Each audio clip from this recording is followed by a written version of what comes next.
السلام عليكم ورحمة الله وبركاته.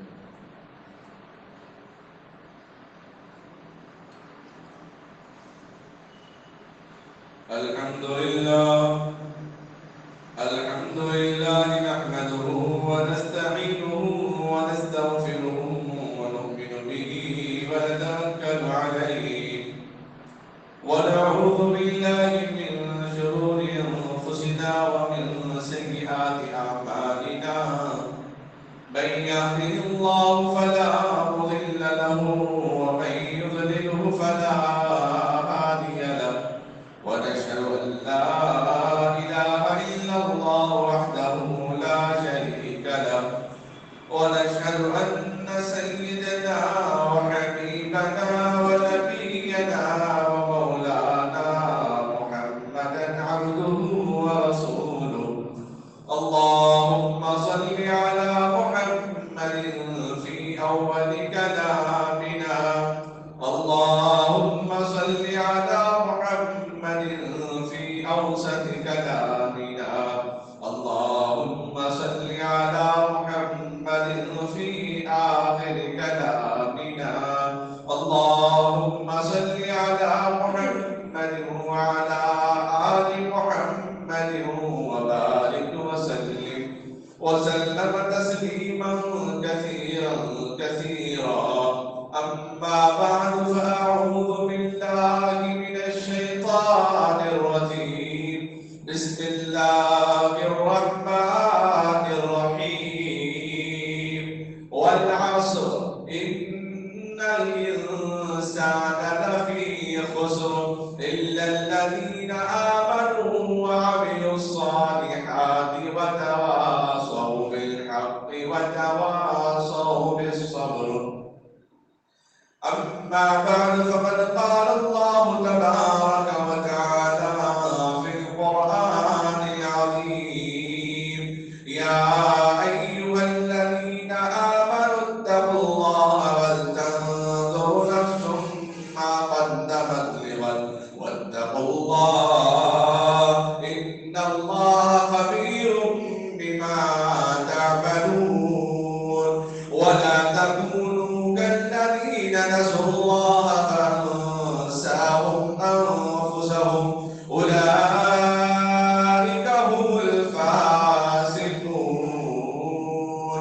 أما بعد فقد قال النبي صلى الله عليه وسلم: الحياء شعبة من الإيمان. وقال النبي صلى الله عليه وسلم: كن في الدنيا كأنك غريب أو عابر سبيل. صدق الله مولانا العظيم وصدق رسوله النبي الكريم. نحن على ذلك من الشاهدين لمن الشاكرين والحمد لله رب العالمين.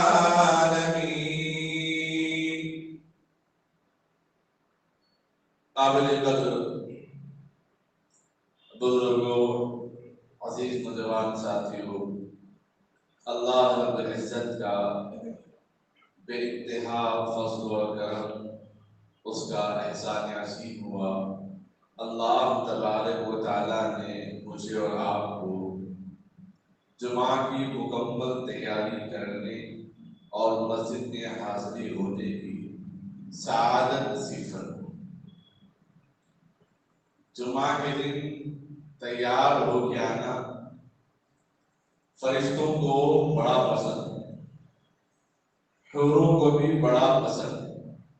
اللہ اور اس کے رسول صلی اللہ علیہ وسلم کو بڑا پسند ہے. غسل کرنے والا جب غسل کرتا ہے، وضو کرنے والا جب وضو کرتا ہے، اس کے جسم کے اعضاء سے گناہوں کو اللہ پانی کی طرح دھلوا دیتے ہیں. جمعہ کے غسل کے لیے جو غسل کرتا ہے، نیت کے پاکی اور صفائی کے لیے جو غسل کرتا ہے، اسی طرح اللہ اس کے بدن سے ہونے والے گناہوں کو معاف فرما دیتے.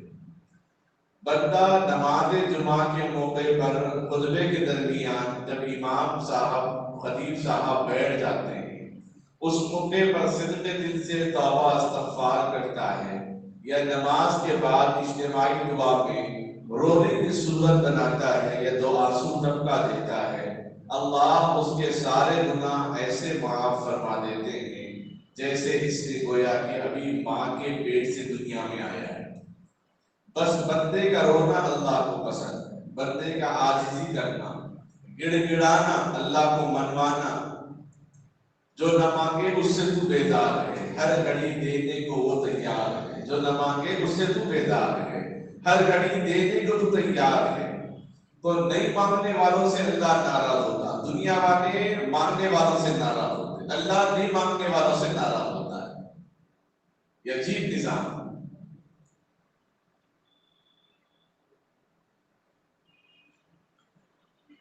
جہاں پہ انسان کو درجہ ملتا ہے، مقام مرتبہ ملتا ہے، اسمبلی اور پارلیمنٹ کی سیٹ کے لیے نہ جانے کتنی خیانت کرتا ہے، کتنی بے وفائیاں کرتا ہے، کتنی جھوٹ بولتا ہے، کتنے گھپلے ہونے کے بعد اس کو سیٹ ملتی ہے، اس کے بعد بھی یقینی نہیں کہ وہ سیٹ ہمیشہ کے لیے پختگی ہے۔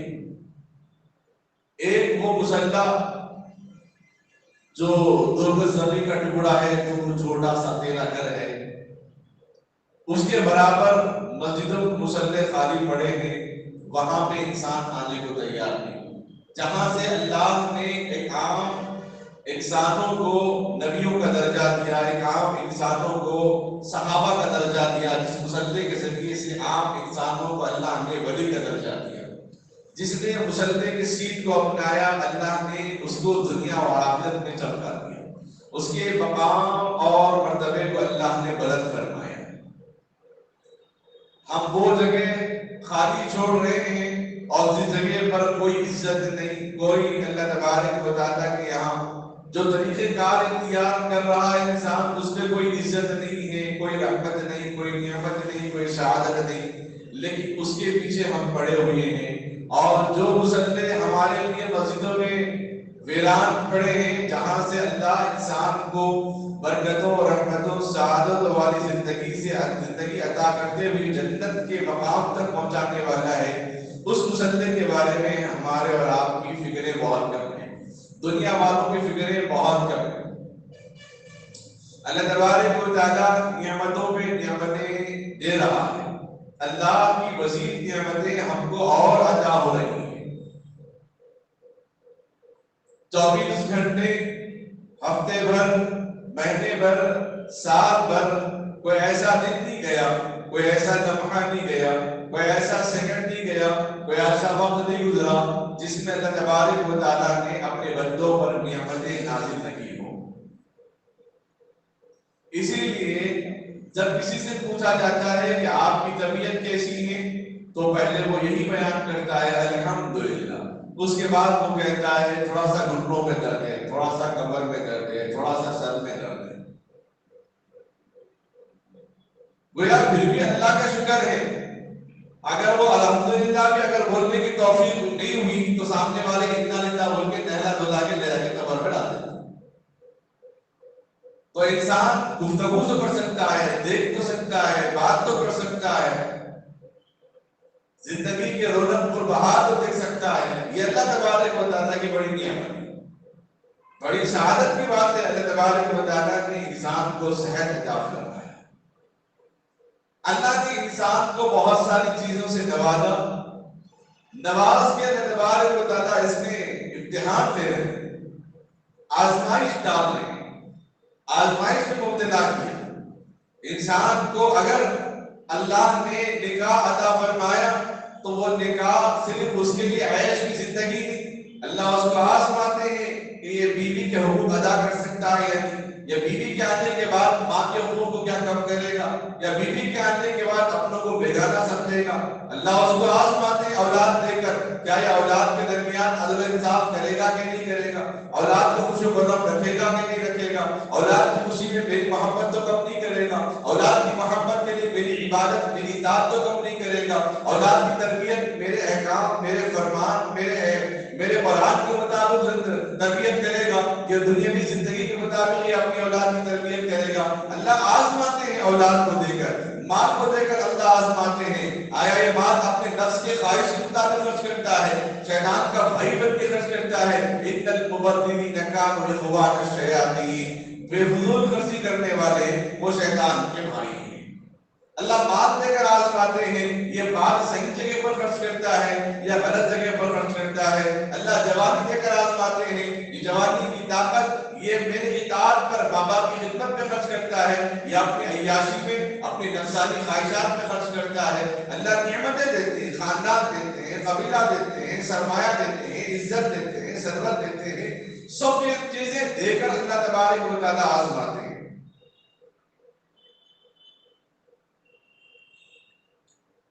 جس موڑ میں ہم جا رہے ہیں، جس مرحلے میں جس عمر میں ہم پہنچ رہے ہیں، گویا امتحان کے مراحل امتحان کے مواقع بدلتے جا رہے ہیں۔ آج جوانی کا امتحان ہے تو کل کے لیے اولاد کا امتحان ہے، تو پرسوں مال کا امتحان ہے، تو پرسوں بڑھاپے کا امتحان ہے۔ دنیا سجن المؤمن و جنت الکافر، دنیا مسلمان کے لیے قید خانہ اور کافروں کے لیے جنت ہے۔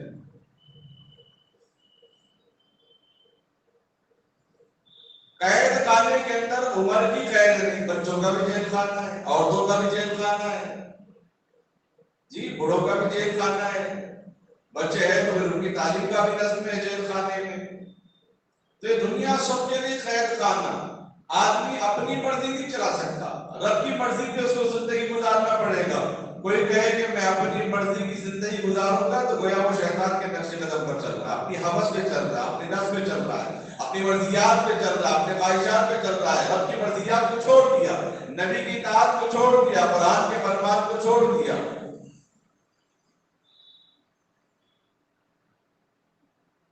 انسان کے ہر دور آتے ہیں اور ہر دور کے لیے اللہ تبارک و تعالیٰ نے قرآن کو بھیجا۔ قرآن کو بھیج کر اللہ نے کہا افلا یتدبرون القرآن، تم قرآن کے اندر غور کرنا، فکر کرنا۔ جب قرآن میں غور کرتے ہیں، فکر کرتے ہیں تو وہ احکام جو عید کے متعلق ہیں، وہ احکام جو دنوں کے متعلق ہیں، وہ احکام جو گھنٹوں کے متعلق ہیں، وہ احکام جو ہفتوں کے متعلق ہیں، وہ احکام جو مہینوں اور سالوں کے متعلق ہیں، اللہ نے سارے احکام قرآن کریم کے اندر بیان کر حدیث میں بیان کرنا ہے۔ بچہ 7 سال کا ہو تو کیا کرنا، 10 سال کا ہوا تو کیا کرنا، بالغ ہوا تو کیا کرنا، نکاح ہوا تو کیا کرنا، یہ سارے احکام اللہ نے قرآن کریم میں بیان کرنا ہے۔ اور جتنی کتابیں جتنے رسول کو اللہ نے دنیا کے اندر بھیجا ہے، ہر ایک کی تاریخ ہے،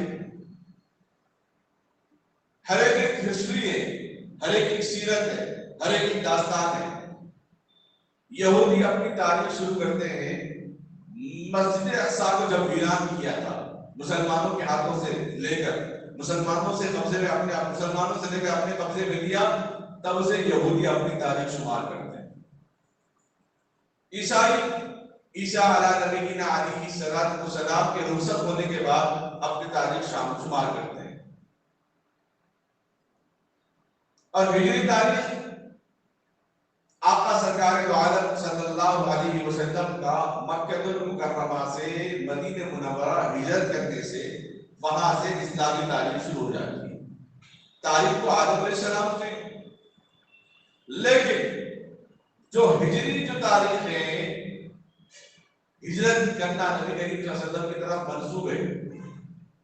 حضرت عمر فاروق رضی اللہ تعالیٰ کے دور خلافت میں آپ نے اس سن کا باضابطہ آغاز کیا تاکہ لوگوں کے اندر سالوں اور مہینوں کے اندر اختلاف نہ ہو، یادداشت ہو جائے، ایک تاریخ ہو جائے جس تاریخ کو اللہ تبارک و تعالیٰ نے قرآن کریم کے اندر ذکر فرمایا۔ ستاروں کا ذکر کیا، چاند سورج کا ذکر کر کے اللہ تبارک و تعالیٰ نے دن اور رات مقرر کیے، ہفتہ مقرر کیا، مہینہ مقرر کیا، 4 29 کے بعد نکلتا ہے یا 30 کے بعد نکلتا ہے. تو حضرت عمر فاروق رضی اللہ تعالیٰ نے باضابطہ اس کو ترتیب کی. وہاں سے ہماری ہجری تاریخ کا آغاز ہوتا ہے. مذہب اسلام کے اندر ہر زمانے میں ہر موقع پر اپنے تہوار اہم مانے جاتے ہیں، اپنے عیدیں اہم مانی جاتی ہیں. شریعت اسلام نے 2 عیدیں اللہ نے عطا فرمائی. اسی طرح عیسائی 25 دسمبر کو عیسیٰ علیہ السلام کا پیدائشی دن پہ خوشی مناتے ہیں. پھر 31 دسمبر کو نئے سال کا آغاز وہ اپنے تہوار سے کرتے ہیں. امت مسلمہ کو اللہ تبارک و تعالیٰ نے عید الفطر اور عید الاضحیٰ عطا فرمایا. 2 خوشی کے موقع اللہ تبارک و تعالیٰ نے عطا فرمائے. اور میلاد کی خوشی سال میں 1 مرتبہ اللہ نے نہیں عطا فرمایا. میلاد کی خوشی اللہ نے سال کے 12 مہینے عطا کر دیے تھے اور ہم غفلت میں رہ کے ایک ہی یاد کر کے چھوڑ دیتے. عید الفطر اور عید الاضحیٰ کی خوشی تو ایک ہی دن ہے. 3 دن یا اس کی اگر نماز نہیں پڑھ سکا تو 3 دن موقع ہے وہ پڑھ سکتا ہے نماز بعد نماز پڑھ لے. سفر میں نہیں بس گھومنے چلے گئے یا عمرے سے واپس آ رہے تھے نہیں پہنچ پائے دوسری جماعت بنا کے پڑھ سکتے ہیں. عید کی نماز مسجد میں پڑھ سکتے ہیں. لیکن نبی پاک صلی اللہ علیہ وسلم کی جو تشریف آوری ہے وہ اس کی خوشی یہ ہے کہ نبی کا جو عمل ہے، نبی علیہ السلام کا جو پیغام ہے اس پہ عمل کرنا ہی اصل میلاد ہے. تو 2 خوشیاں اللہ تبارک و تعالیٰ نے امت مسلمہ کو عطا فرمائی. ان 2 خوشیوں کے درمیان جن اور خوشیوں میں ہمارے نوجوان وقت گزارتے ہیں، ان اور خوشیوں میں ہمارے نوجوان باویلا بچاتے ہیں، شور بچاتے ہیں، گاڑیوں کی ریسنگ کرتے ہیں، راتوں بھر جاگنا، ایک دوسرے کو مبارکباد دینے کا اہتمام ہوتا ہے. آیا ہے کیا شریعت کے اندر کبھی نبی پاک صلی اللہ علیہ وسلم نے اس نئے سال کے آغاز پر، اس نئے سال کے دنیا میں کسی کو مبارکباد دینے کا، خوشی میں اضافہ کرنے کا یا خوشی کا اظہار کرنے کا کیا صحابہ نے، اولیاء نے، تابعین نے، تبع تابعین نے کبھی اس کا اہتمام کیا؟ غور اور فکر کرنے والی بات ہے، سوچنے اور سمجھنے والی بات ہے. اللہ تبارک و تعالیٰ نے کیا فرمان دیا، اللہ نے کیا پیغام دیا، نبی علیہ السلام نے کیا پیغام دیا، اور گویا کہ ہم اپنے آپ کو ایمان والا ظاہر کر کے غیروں کی نقالی کرنے کے لیے ہم دلال بن چکے ہیں. غیروں کے طریقوں کو اپنانے کے لیے ہم آئیڈیل بن چکے ہیں لوگوں کے لیے. نبی علیہ السلام کی ادنا غلام کی شان یہ ہے کہ نبی کا اسوہ اپنے آپ کو اپنائے، اپنے تہوار میں، اپنے عیدوں میں، اپنے خوشی میں، اپنے دن میں، اپنی رات میں، بجائے اس کے یہ فتنوں کا دور ہے. فتنوں کا دور ایسا دور ہے کہ لوگ بہت جلد اس فتنوں سے متاثر ہوں گے. فتنوں کا دور شروع ہو چکا. موتیوں کی تسبیح، موتیوں کی لڑی ٹوٹ چکی ہے. ایک کے بعد دیگر موتی کے گرنے میں دیر نہیں لگتی ہے. ایک ساتھ سلسلے وار موتیاں نیچے گر جاتی ہیں. اسی طرح جب قیامت کی نشانی ظاہر ہو جائے گی، فتنوں کا دور شروع ہو جائے گا، تو فتنے نپنے والے نہیں ہیں، ختم ہونے والے نہیں ہیں. ایک کے بعد دیگر فتنے پیدا ہوتے رہیں گے. کبھی بادشاہوں کے فتنوں کے ذریعے، کبھی بادشاہوں کے ظلموں اور بربریت کے ذریعے، کبھی دشمن عناصر کے ذریعے، کبھی اپنے مذہبی لوگوں کے فتنوں کے ذریعے، کبھی اپنی مذہبی جماعتوں کے ذریعے، کبھی نوجوانوں کے غیر شائستہ اعمال کے ذریعے، کبھی قتل و غارت گری کے ذریعے، کبھی لڑائی جھگڑوں کے ذریعے، کبھی مذہبی اعتبار سے اختلافات کو برباد چڑھانے کے ذریعے، ہر اعتبار سے یہ فتنے چلتے رہیں گے۔ پھر سلسلہ جب آئے گا عیسیٰ علیہ السلام کا، پھر وہ قیامت کے وہ معاملات کو بندہ ہمارے سامنے آ جائیں گے۔ بہرحال ہمارے شرعی اعتبار سے، شرعی نقطہ نظر سے محرم سے ہمارے سال کا آغاز ہوتا ہے۔ بڑے افسوس کے ساتھ کے بعد ہم اس کا اظہار کرتے ہیں، شاید کہ ہمارے مسلم آبادی میں 100% مسلمانوں میں 20-25% مسلمانوں کو یہ معلوم ہو کہ نئے سال کا آغاز محرم سے شروع ہوتا ہے، اور جن کو معلوم بھی ہے کہ محرم سے آغاز شروع ہو جاتا ہے لیکن ان کو پتہ نہیں ہے کہ کون سا مہینہ چل رہا ہے۔ بعض لوگوں کا اندازہ ہو جاتا ہے، جس طرح رمضان آنے سے پہلے غیر مسلموں کو اطلاع ہو جاتی ہے، حلیم کی بھٹیوں، حلیم کے دیگوں کو دیکھ کر وہ سمجھ جاتے ہیں کہ ہاں رمضان شروع ہو رہا ہے، رمضان پڑھ کا سنتی بولتے ہو۔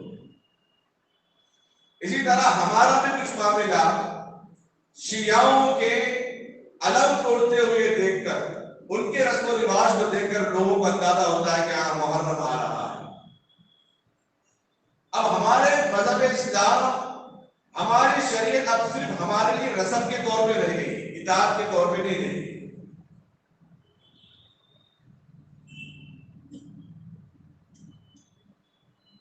چونکہ دنیا کے اندر بول بالا زیادہ اس کا ہے، شمسی تاریخ کا، عیسوی تاریخ کا زیادہ غلبہ ہے، اسی لیے امت مسلمہ جو شریعت کے پابند ہیں وہ لوگ بھی مجبور ہو گئے ہجری تاریخ کو بعد میں رکھیں، پہلے عیسوی تاریخ کو پہلے سامنے ذکر کرنا مجبور ہی ہو گئے۔ مولانا آزاد یونیورسٹی کے جائزہ لینے کے لیے لکھنؤ سے ایک پروفیسر آئے حیدرآباد۔ پہلی مرتبہ حیدرآباد آنا ہوا، زبان سے بھی واقف ہو رہے ہیں، یہاں کے لوازمات سے بھی واقف ہوتے ہیں ہر کوئی یہاں پہ آنے کے بعد۔ ایک مولانا سے ملاقات ہوئی، ان سے پوچھے کہ حیدرآباد میں یہ نکو ہوتے یہ کیا ہے؟ کھانا ڈال رہے ہیں نکو، بھائی نکو، کوئی چیز اگر منع کرنا ہے تو وہ بولتے نکو نکو۔ تو مولانا بولے نکو کے معنی نہیں چاہیے، نہیں ہونا، یعنی منع کر رہے، روک رہے۔ اچھا یہ ہو بول رہے یہ کیا ہے؟ بولے ہو بولے تو ہاں چاہیے، ہاں ایسے ہی۔ تو انہوں نے پوچھا آپ عالم میں کیا بولتے؟ انہوں بھی بولے ہو بولے، انہوں بھی ہو بول کے بولتی۔ تو گویا عالم ہونے کے باوجود، فصاحت و بلاغت والی زبان عربی جاننے کے باوجود، اردو داں ہونے کے باوجود، فارسی داں ہونے کے باوجود، صرف اور نحو سے واقف ہونے کے باوجود وہ بھی ہوش بولتی۔ کیوں؟ ماحول کا اثر۔ تو کچھ ایسا ہی ہمارے علاقے کے اندر ایسا ماحول آ گیا کہ اب ہمیں چاند کی تاریخ یاد نہیں، سرکاری تاریخ ہمیں یاد ہے۔ کیوں؟ زیادہ وہی چل رہا نا بھائی، تنخواہ بھی اس میں مل رہی، معاملات بھی اسی پہ ہو رہے، اکثر و بیشتر شادیاں بھی طے ہو رہے، بولے تو ہفتہ اتوار کا ہمارا کون سی تاریخ آ رہی وہ دیکھ رہے ہیں۔ جمعہ اتوار کو جمعہ ہفتہ نکاح کرنا اگرچہ کہ سنت ہے، اچھی بات ہے، اگر اس دن نہ کرے تو گناہ کی بات نہیں، لیکن افضل تو اس کو دینا چاہیے جو شریعت سے وابستہ ہے، لیکن نہیں، اس میں بھی وہی تاریخ دیکھتے ہیں، ہفتہ اتوار کیا تاریخ آ رہی۔ کیوں؟ بولے تو بچوں کو آنے میں سہولت ہے، مالک بات ہے، بچوں کو سہولت، آنے والے مہمانوں کو سہولت دینا بہت اچھی بات ہے، لیکن جب تاریخ کی بات آئی، جب دن کے متعین کرنے کی بات آئی تو جمعرات کا خیال کیوں نہیں آیا؟ جمعہ کا خیال کیوں نہیں آیا؟ پڑوس ملک پاکستان میں سب سے پہلے جمعہ کے دن سرکاری چھٹی تھی۔ جب جمعہ کے دن لوگوں نے سرکاری چھٹی رکھی تو کروڑوں کا نقصان لوگوں کا ہو گیا۔ بھائی کیوں؟ کیونکہ مارکیٹ پوری زیادہ اتوار کی چھٹی کے حساب سے چل رہی ہے، ان لوگوں کو مجبوراً تاریخ بدلنا پڑا۔ خود میرے پاس بھی یہ حال تھا ابتدا میں ہمارے ادارے میں اسکول میں جمعہ کے دن میں چھٹی رکھا، اتوار کو چھٹی نہیں رکھا، ایک سال تک ایسے ہی چلا اور دیکھا کہ اتوار کے دن بچے کم آ رہے ہیں۔ اب پوچھا پیرنٹس کو بلا کے بھائی بچے کم کیوں آ رہے ہیں، اتوار کو کم آ رہے ہیں، حالانکہ چھٹی جمعہ کو ہے، اتوار کو کم کیوں آ رہے ہیں؟ نہیں مول صاحب وہ کیا ہے نا، گھر میں ہمارے بھائی کے بچے بہن کے بچے آئے، ان لوگوں کے پاس اتوار کو چھٹی ہے نا، تو ان لوگوں نے کہ نو بھی نہیں آئی۔ وہ کیا ہے 4 بچے نا، 2 بچوں کو آپ کے اس میں ڈال دیا مدرسے میں اسکول میں، 2 بچوں کو دوسرے میں ڈال دیا تھا، ان لوگوں کو اتوار کو چھٹی ہے، اس کے لیے وہ لوگ اتوار کو نہیں آئے۔ اور مجبوراً میں بھی اپنا فیصلہ بدلنا پڑا کہ میں بھی اتوار کو چھٹی رکھ دی، اب تم آپ کو ہاف ڈے رکھنا پڑا۔ کچھ ایسے ماحول کی وجہ سے ہمارے یہاں سرکاری تعلیم پہلے مقدم ہو جاتی ہے۔ چلو بھائی مقدم ہو گئی ہے تو پھر اپنے اعمال کا جائزہ، سال بڑھ گیا، خوشی کی بات ہے، اس میں خوشی کون سی بات ہے؟ 2020 تو ہمارے لیے عبرت کا مقام تھا، 2020 تو ہمارے لیے خالی منصوبہ بندی کرنے میں ہم گزار لیے، ہم ایسا کریں گے ویسا کریں گے، ایسا ہوا تو اچھا، ویسا ہوا تو اچھا، ایسا کریں تو ایسا ہوگا، ویسا کریں تو ایسا ہوگا، اسی میں ہمارا سال پورا چلا گیا، اسی میں ہماری زندگی ختم ہو رہی ہے۔ عملی میدان کب آگے بڑھائیں گے، عملی قدم کب آگے بڑھائیں گے، عملی مشق میں کب اتریں گے ہم؟ ارادہ تو ہم بہت کچھ کر رہے ہیں لیکن عملی میدان ہمارا کب آگے بڑھے گا؟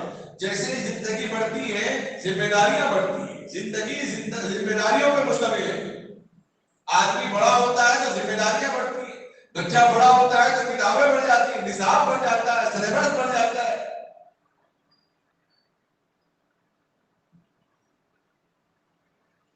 گویا زندگی کے سنہرے دنوں میں سے کچھ دن ہمارے ختم ہو گئے، آنے والا دن یہ خوشیوں کا نہیں ہے، آنے والا دن، ہر آنے والا سورج، ہر آنے والا چاند، ہر آنے والی رات، ہر آنے والا دن ہمارے لیے عبرت کا مقام ہے۔ اب بچوں سے بولیں گے بھائی کیا چل رہا، جو انٹرویو جانے والے ہیں ان سے پوچھیں گے کیا چل رہا، 10 دن باقی ہے خطیب صاحب دعا کریے، تو کیا ہو رہا، 10 دن کے بعد انٹرویو ہے، تو قریب آ رہا، خوشی کی بات میری نہیں، ڈر ہو رہا، پھر ہو گیا تو امتحان کے دن اوقات قریب آ رہے ہیں، میں خوش ہوگا بھائی امتحان کے اوقات قریب آ رہے ہیں، کیا خوش ہوگا؟ اگر نمبر چلے گا تو سال پورا ضائع ہو جاتا ہے۔ تو قیامت قریب آ رہی ہے، ہماری قبر ہمارے قریب، ہماری زندگی ختم ہو رہی ہے، سال کی صدیاں، سال کی گھڑیاں، ہماری گھڑیاں ختم ہو رہے ہیں، گھنٹے ختم ہو رہے ہیں، ہفتے ختم ہو رہے ہیں، مہینے ختم ہو گئے، سال ختم ہو گیا اور قبر میں جانے کے قریب ہم پہنچ رہے ہیں، خوشی کی بات کہاں سے آ گئی؟ اللہ تعالیٰ نے انسان کو عقل اس لیے دیا تاکہ صحیح غلط کو سمجھے۔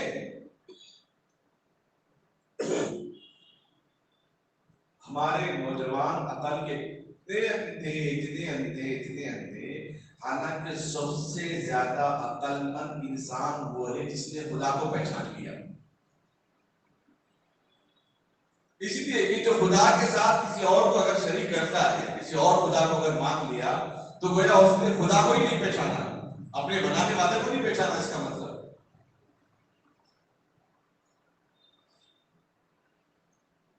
اب مغرب کے وقت اور رات کے 12 دونوں کو کمپیئر کریں، دونوں کو ایک ساتھ رکھیں۔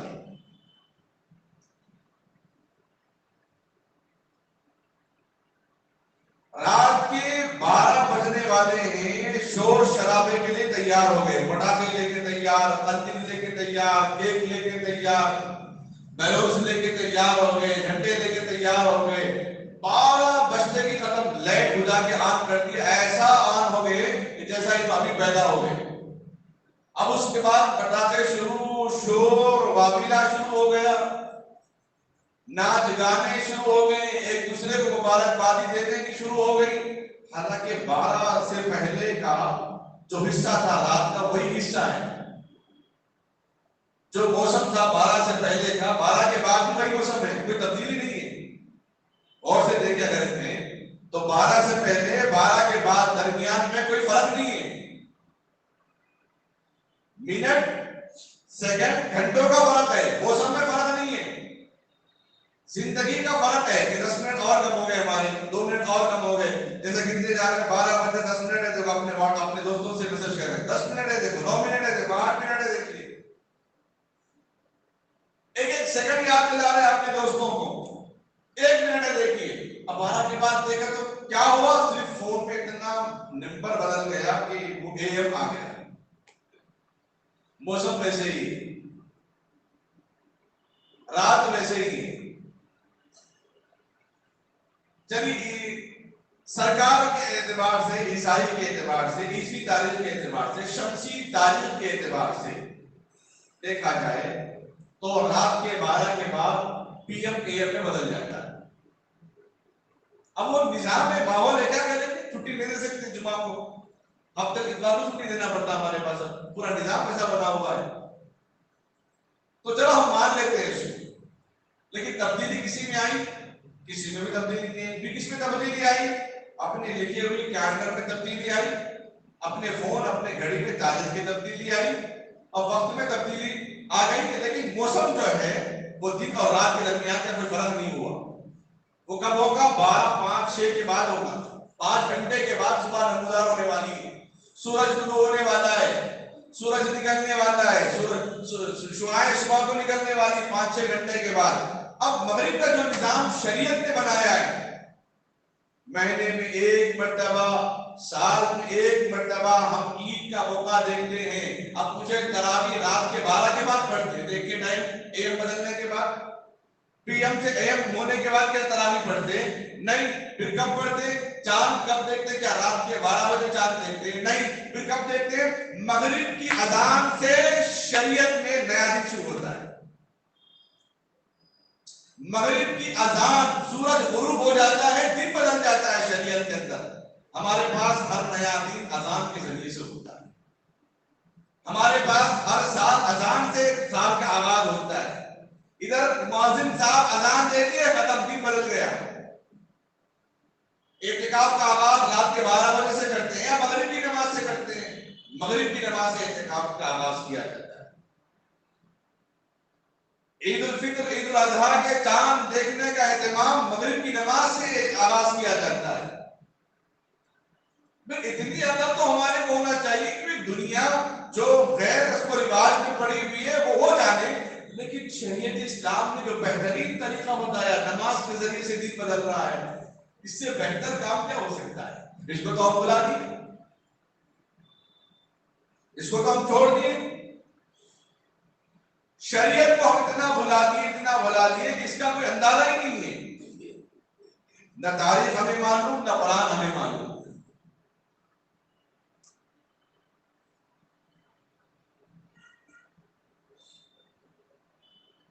ایک گھر کے اندر امام صاحب کو دعوت دی اور اندر ایک خاتون جو ہے پیسے کے نوٹ حساب کر رہے ہیں.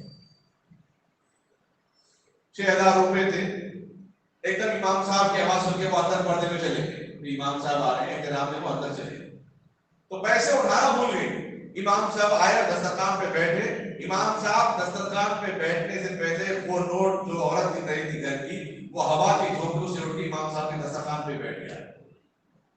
امام صاحب بڑے خوش.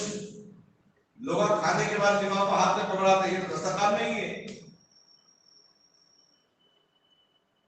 اب دسترخوان پہ جو چیز پسند ہے وہ چیز اٹھا لے، سنت ہے تو اس کو اٹھا دیا اور کھانے سے فارغ ہو گئے. اس کے بعد پھر چلے گئے. اب چونکہ نماز کھانے کے بعد مسافر کا سوال ہی پیدا نہیں ہوتا، کیونکہ پہلے تو وہ تو لفافہ پہلے تو دسترخوان میں رکھا گیا. اب وہ جانے کے بعد بیوی اپنے شوہر سے کہہ رہی ہے کہ جی میں وہ پیسے رکھی تھی 6000 روپے دے دی گئے، کیا بات؟ شوہر بولا مجھے کیا معلوم، میں تو دیکھا ہی نہیں. گھر میں ہم دونوں ہیں، تم ہے اور میں ہوں. نکالے تو تم نکالنا، نہیں تو میرے کو معلوم ہے. میرے پیسے میں نکال کے آپ کو پریشان نہیں کرتی. اور ایسے ہتھکنڈے رہتے ہیں لیڈیز کے. ایک خاتون کے بارے میں معلوم ہو تو کسی نے کہا کہ تیرا شوہر تیرے بچوں سے محبت نہیں کرتا. ایسا کیسا نہیں؟ کل دیکھی میں دسترخوان پہ بیٹھنے کے بعد اپنے بچے کو چپ کا بہنے مانی. اگر انہیں میرے غصہ کرا تو میرے بچوں سے محبت کرتا، اگر غصہ نہیں کرا تو نہیں کرتا. تو چپ کر جو بچوں کو ایسا مارتی. اب بات کے شوہر اٹھا رہے تھے تمہارے کاموں کا بچے ہوں. دل میں ٹھنڈا، ہاں محبت کرتا میرے بچے سے. عجیب عجیب نمونے. تو تو انہیں بولی میں پیسے نکال کے آپ کو پریشان نہیں کرتا، میرے طریقے سے دوسرے ہیں جو آپ کو پریشان کرنا ہے، میں تو ہرگز نہیں نکالا۔ پھر کون نکالے؟ سوچے سوچے یاد آیا ہاں امام صاحب آ گئے۔ اب کیسا خیال کرنا امام صاحب کے بارے میں پیسے نکالے؟ اب ان کے دل میں آ رہا شوہر کے امام صاحب ذرا بولنا تھا، بچے کے بجائے 10,000 دیتا تھا، نہ بولے تو ضرورت ہے بولے تو ایسا کیوں نکالتا؟ دل میں خیال آ رہا کہ بیٹے نماز کیسے پڑھنا۔ اب اگر امام صاحب باہر بازار میں ٹوپی بھی اگر نہیں پہنے تو ہم مایوس کی نظر سے دیکھتے رہے، امام صاحب بغیر ٹوپی کے جا رہے ہیں، ارے امام صاحب شو پہن کے جا رہے ہیں، ہم مایوس نظر سے دیکھ لیتے۔ اب یہاں سے پیسوں کا سوال، پیسے غائب ہو گئے۔ ایک سال تک ایسے دل میں کھٹکتا رہا، بہرحال پھر وقت آیا پھر امام صاحب کو دعوت دینے کی تاریخ آ گئی، تو شوہر سوچا کہ میں دعوت دے کے پوچھ لوں گا امام صاحب سے، بس میں پیسے نہیں ہونا ہے، بس آپ نکالے، اگر معلوم ہوا تو مجھے اطمینان ہو جاتا ہے کہ بھائی پیسے آپ کے پاس ہے، کوئی جن شیطان کو آگے نہیں لے گیا۔ اور دعوت کا بھی اہتمام ہوا، امام صاحب بھی بڑے خوش کیونکہ وقت سے پہلے لفافہ۔ اور اس کے بعد آئے امام صاحب بیٹھے تو عورت بولی رہتی وہ امام صاحب سے پیسے مت پوچھو، ان کو ضرورت تھی وہ نکال کے ہو گیا، ہم کھانے پینے میں کتنے پیسے نکالتے، کتنے پیسے خرچ نہیں کرتے، چھوڑ دی جانے دیجیے۔ اس کی دل میں بیچ میں ان کے پیچھے نماز پڑھتا ہوں، انہیں چوری کرتا ہوں، میں کیسے پڑھنا نماز؟ اگر ضد پہ بیٹھا میں پوچھتا ہوں کیسا بھی، بیوی اشارہ کری مت پوچھو، بولا نہیں میں پوچھوں گا۔ امام صاحب دسترخوان پہ بیٹھے تو بولے امام صاحب ایک سوال ہے، آپ برا نہیں مان، آپ اگر آپ کو ضرورت ہے تو آپ بول دیجیے، میں ابھی اور مزید ضرورت آپ کی پوری کر دیتا ہوں، چونکہ آپ ہمارے مسجد کے امام صاحب ہیں، اس لیے آپ کے معاملے میں ہمارے دل میں ذرہ کھٹکا رکھے تو بھی ہماری نماز قبول نہیں۔ معاملات صاف ہونا۔ امام صاحب پوچھے، بولے کیا بات ہے؟ بولے امام صاحب اس سے پہلے ایک سال پہلے جب آپ ہمارے گھر آئے تھے تو ہماری بیوی پیسے حساب کر رہی تھی، وہ بیچ میں پیسے رکھے ہوئے تھے، آپ جانے کے بعد پیسے غائب ہو گئے۔ امام صاحب اگر آپ نکالے تو بول دیجیے، ہمیں نہیں چاہیے، مسجد ہم اور دیں گے پیسے آپ کو، پر معلوم ہونا کہ جن آپ شیطان کو آگے لے نکالا۔ امام صاحب روکنا شروع کر دیا، آنکھوں سے آنسو جاری ہو گئے، بہت دیر کے بعد خاموش اٹھے۔ اب وہ عورت اور گھبرا گئی کہ میں نہیں پوچھنا، بولے تو خام خواہ پوچھ لیے ہوتے، وہ امام صاحب ہو گئے گھر میں آ کے۔ تو امام صاحب خاموش اٹھ رہے اور سامنے دابدان میں رکھی قرآن کو سامنے لا کے رکھے اور اس میں سے سورہ یاسین سورہ بقرہ نکالے تو اس میں 6,000 روپے رکھے ہوئے۔ امام صاحب بولے پیسے اڑ کے آئے، میں بھی دیکھا، اب بلا کے دینا مناسب نہیں سمجھا، اندر تھے آپ لوگ، کیسے آواز دوں، کوئی بچے بھی نہیں ہے، میں سمجھا قرآن تو روزانہ کھول کے پڑھتے ہوں گے، سورہ یاسین سورہ بقرہ تو پڑھتے ہوں گے، کم سے کم پڑھنا نہیں آئے تو کوشش کرتے ہوں گے، اس لیے میں باہر رکھ دیا، وہاں تھوڑے نوٹ یا تھوڑے نوٹ رکھ دیے، میں روز لے رہا ہوں، تم ایک سال تک تم نے اپنے گھر میں پڑھے قرآن کو نہیں کھولا، میں اس لیے نہیں رہا کہ تم غلط فہمی میں مجھ پہ الزام لگائے ہو، میں روز لے رہا ہوں کہ ایک سال تک تم نے قرآن کریم کو ہاتھ نہیں لگایا، پھر قرآن گھر میں کیوں رکھا؟ بڑے نازک، بڑی شرمندہ ہوئی۔ اس لیے حدیث میں کہا گیا کفا بالمرء کذبا ان یحدث بکل ما سمع، جو بات نہ اپنے کانوں سے سنے ہو، جو بات نہ اپنی آنکھوں سے دیکھے ہو، جب تک اس کی تصدیق نہیں کرنا، جب تک اس کے شاہد نہیں بننا، جب تک اس کے گواہ نہیں بننا۔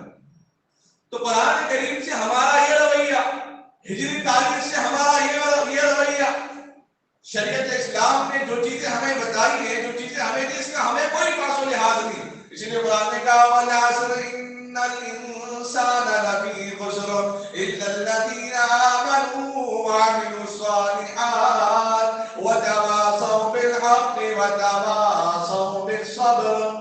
قسم ہے زمانے کی، زمانہ ہر دور کا زمانہ ہی ہوتا ہے، زمانے میں اللہ نے سال کو قید نہیں کیا، زمانہ ہر دور کا زمانہ ہے، اور قسم ہے زمانے کی انسان بڑے خسارے میں ہے، مگر الا الذین آمنوا، مگر جو لوگ ایمان لائے، وعملوا الصالحات، اور نیک اعمال کیے، وتواصوا بالحق وتواصوا بالصبر، جو حق کی تلقین کرتے رہے، حق کی بات ایک دوسرے کو بتاتے رہے, لوگوں کو صبر کی تلقین کرتے رہے, صبر کرتے رہے, صبر کی دعوت دیتے رہے. یہی لوگ ہیں جو فلاح پانے والے, کامیاب ہونے والے. اللہ تعالیٰ کل حشر کے میدان سوال فرمائیں گے. ہمارے جان کے بارے میں, ہمارے مال کے بارے میں, ہمارے اولاد کے بارے میں اللہ سوال فرمائیں گے. اس کے جوابات ہم کو تیار کرنا ہے دنیا کے اندر. یہ دن کی تاریخ تو ہمارے عدد کے لیے ہے ہی, لیکن اس میں ہمیں سب سے بڑی ذمہ داری ہے جو چیز اللہ تبارک و تعالیٰ نے دی ہے اس امانت میں خیانت نہیں کرنی چاہیے. اگر کوئی باپ اپنے بیٹے کو پیسے دیتا ہے اور بیٹا شراب میں اپنے پیسے کو لٹا دیتا ہے, باپ کو پتا ہے کہ شراب میں لٹا رہا ہے, پھر بھی اگر باپ نے پیسے دیے ہیں تو باپ بھی گنہگار. کسی باپ نے اپنے بیٹے کو چوری کرنے کی ترغیب دی ہے تو بیٹے کے ساتھ باپ بھی گنہگار کے برابر شریک ہے. پھر افسوس ہے اس مال پر جو اپنی اولاد کو اس کام کے لیے خرچ کرنے کے لیے دے رہا ہے. افسوس ہے ایسی جوانی پر جو اپنی محبت بھری ایسی جوانی پر, ایسے چیزوں پہ اپنی جوانی کو خرچ کر رہا ہے. پھر افسوس ہے ان نوجوانوں پر جو آج کی سال کے 2021 کو اور رات کے 12 کے بعد ایک دوسرے کو مبارکباد دینے کے لیے اپنی زبان, اپنے فون, اپنی انگلیوں کو چلا رہے ہیں. افسوس ہے ان مسلمانوں پر جو اس نئے سال کے آغاز پر کیک کاٹ کے کھا رہے ہیں. رزق پہ افسوس نہیں ہے, لیکن جو طرز عمل اختیار کیا ہے اس پر افسوس ہے. افسوس ہے ان جوانوں پر جو رات میں بجائے عبادت کرنے کے, رات میں بجائے اپنے اعمال کا محاسبہ کرنے کے, اپنے اعمال کا جائزہ لینے کے, ان غیروں کے رسم و رواج میں شریک ہوتے رہے. افسوس ہے ان ماں باپ کی تربیت پر جو ان کی تربیت 20-25 سال ہو گئی لیکن اپنے بچے کو صحیح شریعت سے وابستہ نہیں کروایا, شریعت کی تاریخ سے وابستہ نہیں کرایا, شریعت کے احکام سے وابستہ نہیں کرایا, فرائض سے وابستہ نہیں کرایا, اور بڑی آسانی سے کہہ دیتے بچے ہیں چلنے دیں, بچے ہیں ہونے دیں, بچے ہیں اب نہیں تو کب کر لیں گے. ایک ہی مرتبہ کرتے نا زندگی میں شادی, بار بار تھوڑی کر دیتے ہیں, ہونے دیں کیا ہونے والا ہے. حق کی بات کہنا یہ اسلام کا شعار ہے اور حیا ایمان کا حصہ ہے. حیا کے پردے اڑ جاتے ہیں رات کے اس اوقات میں, اور نئے سال کے آغاز میں نئے فتنے جنم لیتے ہیں, نئے خواہشات ہمارے نوجوانوں کے اندر پیدا ہوتے ہیں, نئے ارمان ہمارے نوجوانوں کے اندر پیدا ہوتے ہیں. سبب تو یہ تھا کہ گزرے سال کا جائزہ لیتے, سبب تو یہ تھا گزرے سال کے نمازوں کا جائزہ لیتے, سبب تو یہ تھا گزرے سال میں اپنے علم و عمل کا جائزہ لیتے, سبب تو یہ تھا گزرے عمر کا جائزہ لیتے, سبب تو یہ تھا آنے والے قبر کے قریب ہونے والی زندگی کا جائزہ لیتے. اس بارے میں ہمیں کوئی فکر و خیال نہیں. ایسا محسوس کرتے ہیں سال کے بدلنے پر کہ زندگی کے 2 پہیے اور ہمارے اضافہ ہو گئے, زندگی کی 2 لڑیاں اور 2 گھڑیاں 2 سال ہمارے اور اضافہ ہو گئے. ایسی خوشیاں محسوس کرنے والوں کبھی اپنے قرآن کو کھول کر دیکھیں, کبھی اپنے نبی کے فرمان کو اٹھا کر دیکھیں, کبھی اپنے صحابہ کے طرز عمل کو اٹھا کر دیکھیں, کبھی اولیاء کے جذبے جہاد کو دیکھیں. کیا اللہ کے نبی علیہ السلام نے, نہ صحابہ نے, اولیاء نے, تابعین نے کبھی لایانی فضول باتوں میں, فضول کاموں میں, فضول راتوں میں کیا اپنا وقت گزارا, اپنا وقت ضائع کیا؟ کل کے دن اللہ سوال کریں گے اولاد کو دیا تھا کیا کیا؟ بولیں گے اللہ اولاد کو تو دیا تھا لیکن عیاشی پہ ہم نے چھوڑ دیا, روڑوں پہ ہم نے چھوڑ دیا, بے فضول خرچی میں ہم نے چھوڑ دیا, غیروں کے رسم و رواج میں کیک کاٹنے کے لیے چھوڑ دیا, کینڈل لگوانے کے لیے چھوڑ دیا, اور رقص کرنے کے لیے ہم نے چھوڑ دیا, ناچ گانے کے لیے چھوڑ دیا. اللہ کہیں گے اولاد کے ساتھ تو بھی جہنم میں چلے گا. مال دیا تھا تو نے کیا کیا؟ اے اللہ اس مال کو غیر رسم و رواج میں نے شامل کر لیا. ان المبذرین کانوا اخوان الشیاطین, اور مال کا اسراف کرنے والے, بیجا اپنا مال خرچ کرنے والے وہ تو شیطان کے بھائی ہیں, اور تم نے شیطانوں کے, غیروں کے, دشمن اسلام کے, عیسائیوں کے نرغے کو, ان کی خوشیوں کو, جبکہ عیسیٰ علیہ السلام کے ہاتھ کی سنت ہے ہی نہیں, وہ بھی اپنے گناہ میں ہے, اس کے باوجود تم نے اپنے نبی کے طریقوں کو چھوڑا اور اپنی جوانی, محبت بھری جوانی کو تم نے غیروں کے رسم و رواج میں اپنے آپ کو شامل کر دیا. ہم مسلمان ہیں, ہم شریعت اسلام کے نام لیوا ہیں, کیا آپ نہیں کہتے آپ امام صاحب ہیں, آپ فلاں خطیب صاحب ہیں, آپ حافظ صاحب ہیں؟ یہ کہتے بھی ہم کہتے ہیں کہ آپ ایسا کیسے کر سکتے ہیں؟ کیا ایک مسلمان کے لیے فرمان نہیں؟ قرآن کیا صرف اہل علم والوں کے لیے؟ ہر مسلمان اہل علم ہے. اہل علم وہ نہیں کہ جو صرف نماز پڑھاتا ہو, شریعت اعتبار سے اہل علم تو ہر وہ اہل علم میں داخل ہے جو ایک خدا کو پہچانتا ہو، جو ایک خدا کو پکارتا ہو، جو ایک خدا سے لو لگائے رکھتا ہو، ہر وہ بندہ اللہ تبارک و تعالیٰ کے یہاں وہ علم والا داخل ہے۔ اس لیے فرمایا من قال لا الہ الا اللہ دخل الجنہ، جس کسی نے سچے دل سے صدقہ دل سے کلمہ طیبہ لا الہ الا اللہ محمد رسول اللہ پڑھ لیا، اللہ تبارک و تعالیٰ اس کو جنت میں داخل فرمائیں گے۔ اللہ نے جب مال دیا، اولاد دی، اللہ پوچھے گا کیا ان چیزوں کے لیے میں نے تمہیں مال دیا تھا؟ کیا ان چیزوں کے لیے میں نے تمہیں اولاد دی تھی؟ کیا ان چیزوں کے لیے میں نے تمہیں زندگی دی تھی؟ اللہ کے یہاں کیا جواب دیں گے؟ ہم سے تو کہیں گزر جائیں گے، نہیں خطیب صاحب جانے تو بچے ہیں، ہم تمام شریعت کے تھوڑے ٹھیکے دار ہیں، ہم تو ایک پیغام بتانے والے ہیں، ہم تو ایک پیغام سامنے رکھنے والے ہیں، جس طرح نبی علیہ السلام امت کو پیغام دیے انک لا تہدی من احببت ولکن اللہ یہدی من یشاء۔ اے نبی صلی اللہ علیہ وسلم آپ پیغام دیجئے ان لوگوں کو، اگر یہ نہیں مانتے ہیں تو آپ اس کی ذمہ دار نہیں، اس کی ذمہ دار ہم ہیں۔ ہم پوچھیں گے ان سے، ہم سوال کریں گے کیا تمہارے پاس پیغام دینے والا نہیں آیا تھا؟ کیا تمہارے پاس قرآن کا فرمان نہیں پہنچا تھا؟ کیا تمہارے پاس حدیث کا فرمان نہیں پہنچا تھا؟ کیا مسیح سے تمہارے پاس فرمان نہیں پہنچا تھا؟ ارے اس سے بہتر زندگی کس کی ہو سکتی ہے؟ اس سے بہتر دن کس کا ہو سکتا ہے؟ جن کی ابتدا نماز مغرب کی اذان سے ہو، اس سے بہتر سال کس کا ہو سکتا ہے؟ جن کی اذان نماز سے ہو، ان اوپر کی چربی سے بنی ننگا ناچ کرنے والے عیسائی اور یہودیت کے طریقے کو اپنا کر ہم کیا بتانا چاہتے ہیں کہ ہم یہ مسلمان ہیں جو مسلمان ہو کر غیروں اور عیسائیوں کے ٹھیکیدار لگے ہم بیٹھے ہوئے ہیں، جس کی وجہ سے ہمارے ایمان کے کھوکھلے پڑ گئے، ہمارے ایمان کو دیمک لگ گئی ہے، اس کے بعد ہمارے اندر میں احساس اب نہیں جاگ رہا ہے۔ ہم عمل تو کر رہے ہیں، عمل ہو گیا، لیکن عمل قبول ہوا یا نہیں اس کی ہمیں فکر نہیں۔ ہم قرآن پاک کی تلاوت کر رہے ہیں، تلاوت اللہ کے یہاں قبول ہوئی یا نہیں ہمیں اس کی فکر نہیں ہے۔ ہم نکاح تو کر رہے ہیں، کیا یہ نکاح اللہ کے یہاں عند اللہ معذور ہے یا نہیں ہمیں اس کی فکر نہیں ہے۔ پھر کرنے کے بعد کوئی عمل قابل قبول تو نہیں ہوگا جس کی نیت اگر عمل کے اوپر نہ ہو، دکھاوے کر رہے اس کی نیت ہو، اس کے لیے تو اللہ دنیا میں اس کا بدلہ دیں گے، آخرت میں کوئی بدلہ اس کے لیے اللہ تبارک و تعالیٰ نہیں رکھے گے۔ اندازہ لگائے بہترین دن جو تبدیل کا اوقات ہے، ابھی سفیدی نظر آ رہی ہے، تھوڑی دیر میں مؤذن صاحب اذان دیں گے، اس اذان کے ساتھ دن بدل جاتا ہے۔ رات کے 12 بجے تک جگنا، اس رقص میں شامل ہونا، نہ جانے کتنے ہمارے نوجوان ایسے ہیں جو ہر جمعہ کو کم سے کم فجر کی نماز پڑھنے کا اہتمام کرتے تھے، لیکن رات کے رقص کی وجہ سے، رات کے غیر معمولی اعمال کی وجہ سے کتنے لوگوں کی آج فجر کی نماز ضائع ہو گئی۔ تو گویا چوری پہ چوری سیدھا ہوئی، ایک تو رات غیروں کے عمل پہ گزارا، دوسرا نماز فجر کو بھی چھوڑ دیا۔ اب بہتر سال آئے گا، یہ امید ہے، کہ بہتر سال آئے گا۔ نکاح کے لیے بڑی دعائیں کرتے ہیں، دعائیں کروا دیتے ہیں، اور نکاح زندگی کی ایسی کڑی ہے، آگے آنے والے مراحل، شادی شدہ لوگوں سے 40 سال جن کی عمر 50 سال، ان سے پوچھیں کیا ہے نکاح، بتائیں کہ بٹھا دیا آپ کو۔ ایسی زندگی کی ابتدا آپ گانے بجانے سے کر رہے ہیں تو کیا زندگی میں برکت آئے گی؟ پھر بولیں گے نہیں بچے ہیں، چلنے تو چلتے رہتا۔ آپ کی خواہش ہے نا کہ بچے اچھی زندگی گزاریں، آپ کی خواہش ہے نا کہ سال صحیح گزرے، پھر ابتدا ایسی کیوں؟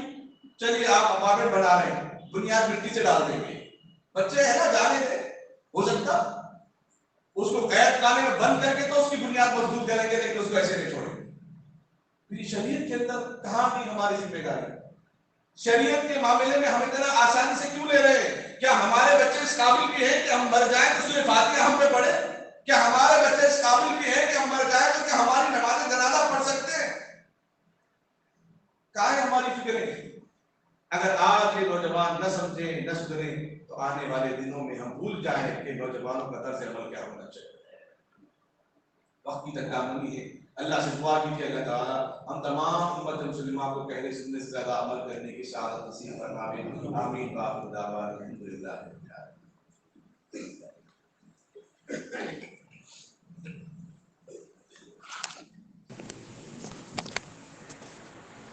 اللهم صل على محمد وعلى آل محمد وبارك وسلم۔